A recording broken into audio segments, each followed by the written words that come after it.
যে প্রত্যেকটা মন্দিরে আমি রাস্তা করেছিলাম, পিছিয়ে রাস্তা, কিন্তু রাস্তা তো মানুষ চিরদিন বেঁচে থাকে না, রাস্তাও বেঁচে থাকে না। প্রত্যেকটা পরিকল্পনা করে রাস্তা আমার ইউপি সদস্যদের নিয়ে পরিকল্পনা করে আমরা রাস্তা করে রোড ম্যাপ করে তৈরি করে আমরা মন্ত্রণালয় পাঠিয়েছি, শুধু মাত্র আসার অপেক্ষায়।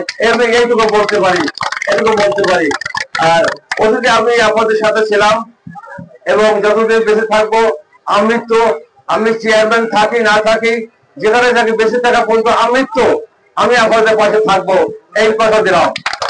হিন্দু ভাই ও বোনদের আন্তরিকভাবে আমি ধন্যবাদ জানাই যে এখান থেকে আজকে একটা শোভাযাত্রা র্যালি করে মিলগেট পড়তে সবাই যাবেন।